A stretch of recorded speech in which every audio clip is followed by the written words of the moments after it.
राष्ट्र को समर्पित कर दिया गया है और इस मौके पर प्रधानमंत्री नरेंद्र मोदी संबोधित कर रहे हैं। सुनते हैं। Ajit Pawar ji, CDS, CNS, navy के सभी साथी, मझगांव डॉकयार्ड में काम करने वाले सभी साथी, अन्य अतिथिगण, देवी और सज्जनों, 15 जनवरी के दिन को आर्मी डे के रूप में भी मनाया जाता है।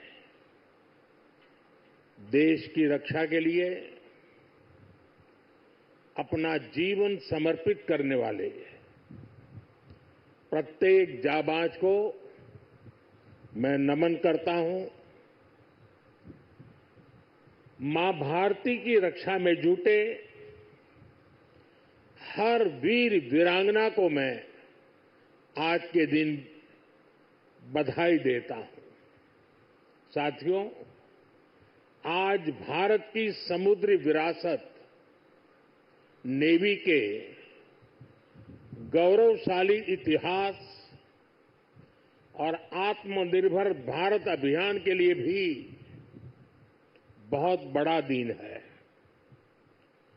छत्रपति शिवाजी महाराज ने भारत में नौसेना को नया सामर्थ्य दिया था, नया विजन दिया था।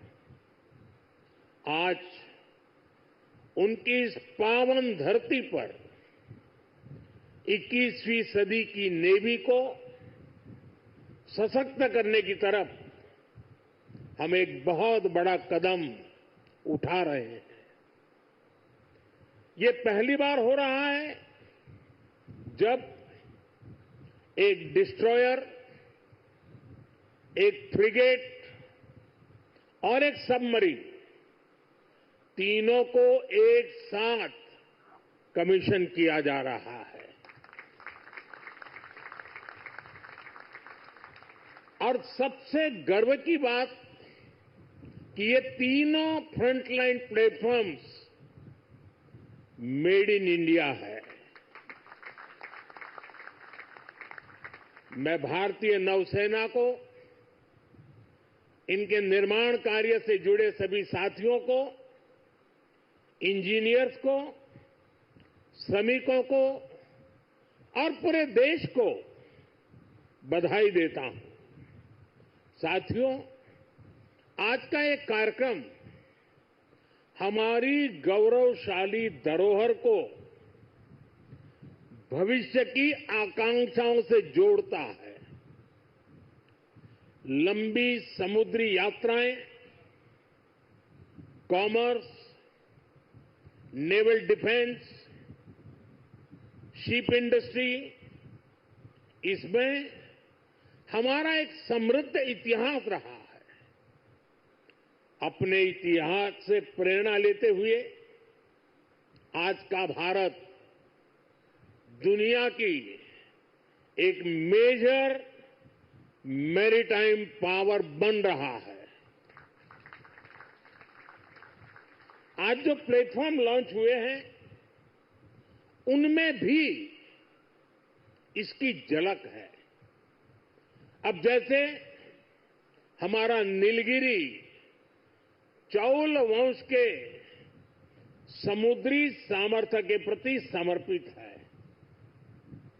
सूरत वॉरशिप उस कालखंड की याद दिलाता है जब गुजरात के पोर्ट्स के जरिए भारत वेस्ट एशिया से जुड़ा था।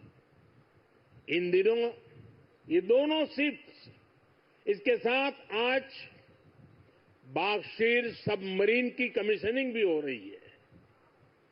कुछ वर्ष पूर्व मुझे P-75 क्लास की पहली सबमरीन कलवरी की कमीशनिंग में शामिल होने का अवसर मिला था। आज मुझे इस क्लास की 6वीं सबमरीन बागशीर को कमीशन करने का सौभाग्य मिला है। ये नए फ्रंटियर प्लेटफॉर्म भारत की सुरक्षा और प्रगति दोनों को नया सामर्थ्य देंगे। साथियों, आज भारत पूरे विश्व और खासकर ग्लोबल साउथ में एक भरोसेमंद और जिम्मेदार साथी के रूप में पहचाना जा रहा है। भारत विस्तारवाद नहीं, भारत विकासवाद की भावना से काम करता है। भारत ने हमेशा ओपन, सिक्योर, इंक्लूसिव और प्रॉस्परस इंडो पैसिफिक रीजन का समर्थन किया है।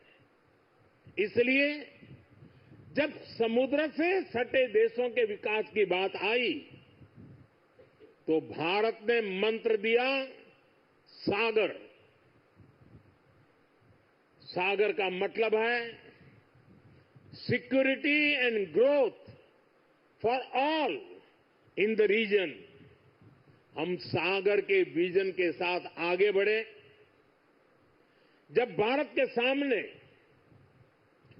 G20 की प्रेसिडेंसी संभालने का दायित्व आया तो दुनिया को हमने मंत्र दिया one earth, one family, one future.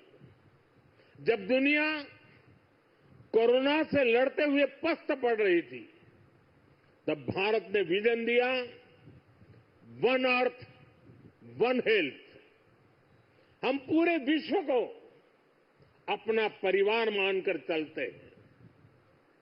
हम सबका साथ, सबका विकास उस सिद्धांत पर विश्वास करने वाले लोग हैं और इसलिए इस पूरे क्षेत्र की रक्षा सुरक्षा भी भारत अपना दायित्व समझता है। साथियों, ग्लोबल सिक्योरिटी, इकोनॉमिक्स और जियो पॉलिटिकल डायनेमिक्स को दिशा देने में भारत जैसे मैरीटाइम नेशन की भूमिका बहुत बड़ी होने वाली है। आर्थिक प्रगति और एनर्जी सिक्योरिटी के लिए ये जरूरी है कि ट्रेडिशनल वाटर्स को प्रोटेक्ट किया जाए, टेरिटोरियल वाटर को प्रोटेक्ट किया जाए, फ्रीडम ऑफ नेविगेशन को इंश्योर किया जाए और ट्रेड की सप्लाई लाइन और सी रूट्स सुरक्षित हो।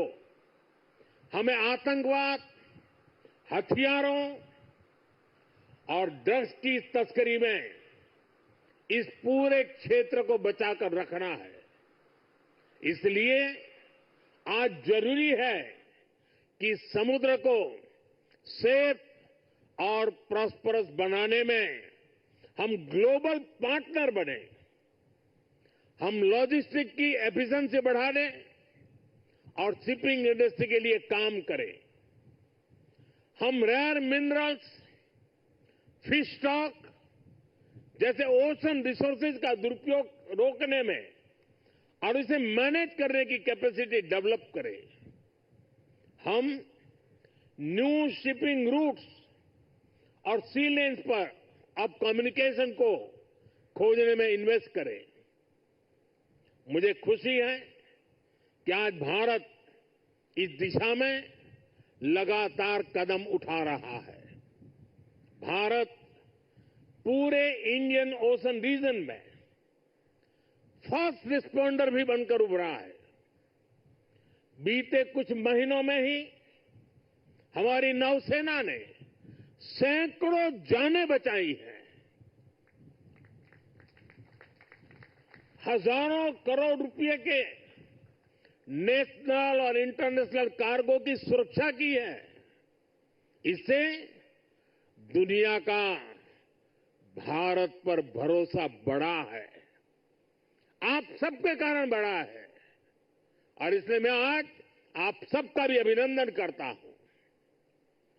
भारतीय नौसेना, कोस्ट गार्ड, उन पर यह लगातार भरोसा बढ़ता जा रहा है आज आप ही देख रहे हैं, आसियान हो, ऑस्ट्रेलिया हो, गल्फ हो, अफ्रीका के देश हो, सबके साथ आज भारत का आर्थिक सहयोग लगातार मजबूत हो रहा है। संबंधों की इस मजबूती में इंडियन ओशन रीजन में भारत की उपस्थिति, भारत का सामर्थ्य एक बहुत बड़ा आधार है और इसलिए आज का ये आयोजन सैन्य दृष्टि के साथ ही आर्थिक दृष्टि से भी उतना ही अहम है। साथियों, 21वीं सदी के भारत का सैन्य सामर्थ्य भी अधिक सक्षम हो, आधुनिक हो, ये देश की प्राथमिकताओं में से एक है। जल हो, थल हो, नभ हो, डीप सी हो या फिर असीम अंतरिक्ष, हर जगह भारत अपने हितों को सुरक्षित कर रहा है। इसके लिए निरंतर रिफॉर्म्स किए जा रहे हैं। चीफ ऑफ डिफेंस स्टाफ का गठन ऐसा ही एक रिफॉर्म है। हमारी सेनाएं और अधिक एफिशिएंट हो, इसके लिए थिएटर कमांड की दिशा में भी भारत आगे बढ़ रहा है। साथियों, पिछले 10 साल में जिस तरह भारत की तीनों सेनाओं ने आत्मनिर्भरता के मंत्र को अपनाया है, वो बहुत ही सराहनीय है। संकट के समय दूसरे देशों पर भारत की निर्भरता कम से कम हो, इस गंभीरता को समझते हुए आप सभी इस काम को आगे बढ़ा रहे हैं, नेतृत्व दे रहे हैं।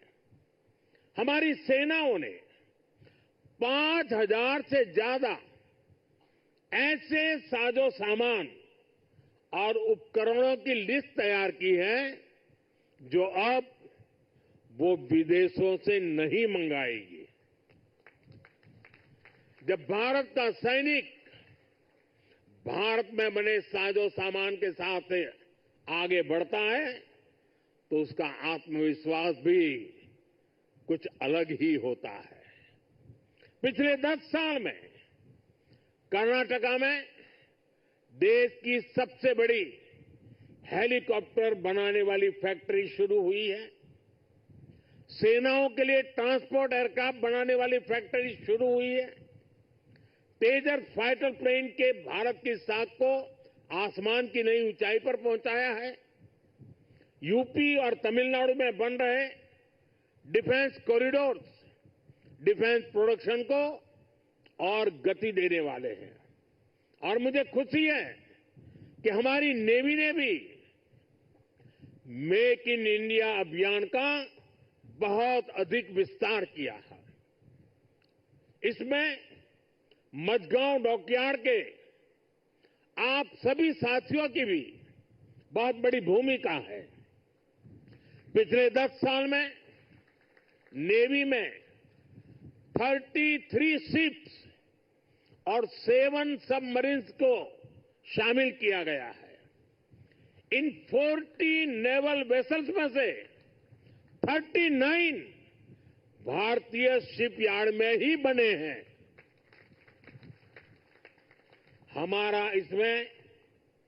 हमारा भव्य विराट आईएनएस विक्रांत एयरक्राफ्ट कैरियर और आईएनएस अरिहंत और आईएनएस अरिघात जैसी न्यूक्लियर सबमरीन भी शामिल है। मेक इन इंडिया उसको ऐसी गति देने के लिए मैं देश की तीनों सेनाओं को हृदय से बहुत बहुत बधाई देता हूं। आज भारत का डिफेंस प्रोडक्शन 1.25 करोड़ रुपए से ज्यादा हो चुका है। हम 100 से ज्यादा देशों को डिफेंस इक्विपमेंट एक्सपोर्ट कर रहे हैं। मुझे विश्वास है आपके सहयोग से आज भारत तेजी से अपने डिफेंस सेक्टर का कायाकल्प करके दिखाएगा। साथियों, मेक इन इंडिया से भारत की सेनाओं का सामर्थ्य बढ़ने के साथ ही आर्थिक प्रगति के नए द्वार भी खुल रहे हैं। जैसे एक उदाहरण शिप बिल्डिंग इकोसिस्टम का है। आप में से बहुत से लोगों को पता होगा, एक्सपर्ट भी कहते हैं शिप बिल्डिंग में जितना इन्वेस्ट किया जाए उसका 2 गुना पॉजिटिव इंपैक्ट इकोनॉमी पर पड़ता है। यानी अगर हम शिप बिल्डिंग में 1 रुपये लगाते हैं तो इकोनॉमी में 1 रुपया 82 पैसे के आसपास सर्कुलेशन होता है। अब सोचिए, अभी देश में 60 बड़े शिप्स अंडर कंस्ट्रक्शन है। इनकी वैल्यू 1.5 लाख करोड़ रुपए के आसपास है। यानी इतना पैसा लगाने से करीब 3 लाख करोड़ रुपए का सर्कुलेशन हमारी इकोनॉमी में होगा। और रोजगार के मामले में तो इसका 6 गुना मल्टीप्लायर इफेक्ट होता है। जहाजों का ज्यादातर सामान, ज्यादातर पार्ट्स देश के एमएसएमई से ही आता है। इसलिए अगर 2000 वर्कर एक जहाज बनाने के काम में लगते हैं तो दूसरी इंडस्ट्री में जो एमएसएमई सप्लायर है उस एमएसएमई सेक्टर में करीब 12,000 रोजगार बनते हैं। साथियों, आज भारत दुनिया की तीसरी बड़ी इकोनॉमी बनने की तरफ तेजी से आगे बढ़ रहा है। हमारी मैन्युफैक्चरिंग, हमारी एक्सपोर्टिंग कैपेसिटी भी लगातार बढ़ रही है। आने वाले सालों में सैकड़ों नए शिप्स की, नए कंटेनर्स की जरूरत भारत को होगी। इसलिए पोर्ट लेड डेवलपमेंट का मॉडल हमारी इकोनॉमी को गति देने वाला है, रोजगार के हजारों नए मौके बनाने वाला है। साथियों, इस क्षेत्र में कैसे रोजगार बढ़ रहा है, इसका एक उदाहरण सी फेरर्स की संख्या भी है। 2014 में भारत में सी फेरर्स की संख्या 1.25 लाख से भी कम थी। आज ये 2 गुने से भी अधिक बढ़कर लगभग 3 लाख तक पहुंच चुकी है। आज भारत सी फेरर्स की संख्या में विश्व में टॉप 5 में आ गया है। साथियों, हमारी सरकार का तीसरा कार्यकाल अनेक बड़े निर्णयों के साथ शुरू हुआ है। तेज गति से हमने नई नीतियां बनाई हैं। देश की जरूरतों को देखते हुए नए कार्य शुरू किए हैं। देश के हर कोने, हर सेक्टर का विकास हो, इस लक्ष्य के साथ हम चल रहे हैं। पोर्ट सेक्टर का विस्तार भी इसका ही हिस्सा है। हमारे तीसरे टर्म के पहले बड़े फैसलों में से था महाराष्ट्र के वाढवण पोर्ट को मंजूरी। 75,000 करोड़ रुपए के खर्च से इस आधुनिक पोर्ट के निर्माण का काम शुरू भी हो चुका है।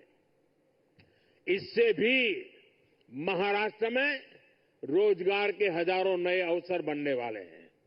साथियों, बहुत लंबे समय तक बॉर्डर और कोस्टलाइन से जुड़े कनेक्टिविटी इंफ्रास्ट्रक्चर पर उतना ध्यान नहीं दिया गया। बीते 10 सालों में इसके लिए भी अभूतपूर्व काम हुआ है। 2 दिन पहले ही मुझे जम्मू कश्मीर में सोनमार्ग टनल का लोकार्पण करने का अवसर मिला है। इससे करगिल, लद्दाख जैसे हमारे सीमावर्ती इलाकों तक पहुंचना उसमें बहुत आसानी होगी, सुलभ होगी। पिछले साल अरुणाचल प्रदेश में सेला टनल का लोकार्पण हुआ है। ये एलएसी तक हमारी सेना की पहुंच को आसान बना रही है। आज शिंकुल्ला टनल और जोजिना टनल जैसे अनेक क्रिटिकल इंफ्रास्ट्रक्चर पर तेजी से काम चल रहा है। भारत माला परियोजना से बॉर्डर एरिया में शानदार नेशनल हाईवे का नेटवर्क बनाया जा रहा है। वाइब्रेंट विलेज प्रोग्राम आज बॉर्डर के गांवों के विकास में अहम भूमिका निभा रहा है। बीते दशक में अपने दूर सुदूर के आइलैंड्स पर भी हमने फोकस किया है। जहां कोई भी नहीं रहता, उन आइलैंड्स की भी रेगुलर मॉनिटरिंग की जा रही है। इतना ही नहीं, अब उस आइलैंड की नई पहचान भी बनाई जा रही है।